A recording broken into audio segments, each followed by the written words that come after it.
in the Bible, it says that God looked down at Adam and he said, it's not good that man should be alone. And people have, you can research to know that mankind, and Dr. Miles Monroe dealt with that word alone as all one and not single, not to be single, but that you weren't meant to do life all one person, all by yourself, right? And so God made Adam a helpmate that was complementary or comparable to him. And what I love about what God did, number one, he put Adam to sleep. Well, that's number two. Number one, he saw the need for his creation to have compatible companionship. And he did not say, I will make him someone to procreate with. I will make him someone to populate with. He said, I will make him a helpmeet. So, first of all, the antidote that God provided for aloneness was somebody, first of all, that could be of help, some type of service, assistance, right? And so then God put Adam to sleep. So it was in Adam's unconsciousness that God provided assistance for a need that God identified Adam that Adam had. In other words, Adam didn't ask God for a friend. He didn't ask for a mate. He did not ask for anything. He was doing what God created him to do, and he was having communication with God. And based on how he was communicating with God, and God knowing the nature of what he created, he said it's not good that mankind should be alone. And he made Adam go into a deep sleep.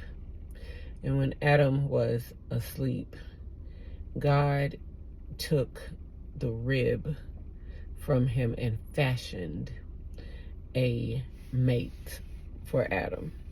So as God put Adam to sleep, Adam could not see or feel what God was doing within him or what he was shaping from him outside of him, right? What he took from him to shape something outside of him to fulfill a need that he had internally, but that internal need for companionship, or God did not fashion something, then put it back into Adam so that the completeness was within Adam.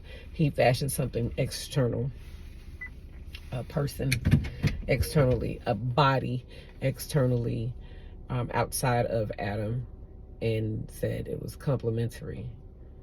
And then he presented this body that he fashioned to Adam, and Adam was pleased. And then God gave instructions to them and said, be fruitful and become many. He said, subdue the earth and replenish it.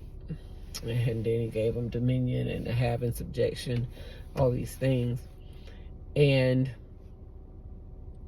interestingly, what I see then is that God knows what you need before you need it. before you know you need it. He created you to need it. And what God creates for us externally, what he has for us on the outside, comes from an inner need. And God has fashioned something from that inner need he's given all of us, and it exists in a human form externally. So everything you need is not within you. Cannot be. It absolutely goes against why God even created more than one human, because everything that you need is not in you. You are not the completion. You are complete in how God formed you, but God also made us with a desire for companionship and compatibility. And a lot of times what we get is the romantic part of that, which is get married, get a boyfriend, date, all those types of things, when again it does start within. It does not start externally, it starts internally. So just as God could see what Adam's need was, it is virtually impossible to have an idea of what you need, or when I say what, I mean like a type of person, and also not just a type of person, but a type of support, or a type of community, or a type of fulfillment, if you do not first tap into who you are or what you feel. And we always say, who do you even know who you are? But more so, what comes up for you often, and what do you think of often? And a lot of times what we desire comes up because we don't have it. And so it's like, I'm hungry, and so I would know I want food.